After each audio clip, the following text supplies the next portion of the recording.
Calcutta high court వాళ్ళు ఒక తీర్పు ఇచ్చారు. ఏంటంటే పెన్షన్ అనేది ఒక హక్కు, అదేదో చారిటీ కాదు, దాన్ని ఒక్క డే కూడా డిలే చేయకూడదు అని చెప్పి తీర్పిచ్చారు. అయితే ఇదంతా ఎందుకు వచ్చిందంటే ఒక 148 వర్కర్స్ కి వాళ్ళ పెన్షన్ డిలే అయిందనమాట. వీళ్ళంతా గ్రూప్ డి వర్కర్స్ అన్నమాట. ఈ కేసు ఎప్పుడు వచ్చిందంటే 2023లో ఒక ఆవిడ రిటైర్ అయింది. ఈవిడికి పెన్షన్ అండ్ అదర్ బెనిఫిట్స్ ఇవన్నీ రావట్లేదు. అయితే ఈవిడ కోర్టులో కేసు వేసింది అనమాట. ఈవిడ 148 మెంబర్స్ ఎవరైతే రావట్లేదో వాళ్ళల్లో ఒకళ్ళు.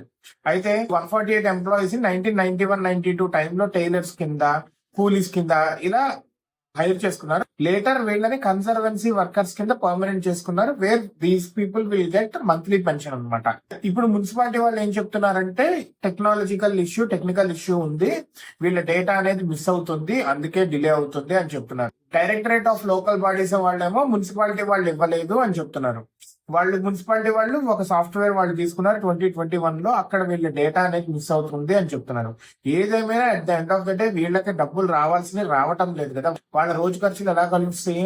కోర్టు కూడా అదే చెప్పింది, మీ ఇష్యూస్ వల్ల లేదు, వీళ్ళ రికార్డ్స్ లేకపోతే కనుక మీరు తెచ్చుకొని అదంతా ఫాస్ట్ చేయాలి. However and what ever the problem is అది సాల్వ్ చేయాలి.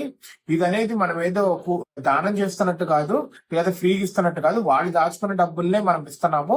అది వాళ్ళ హక్కు. మీ తప్పుని మీరు త్వరగా సరి చేసుకోవాలి.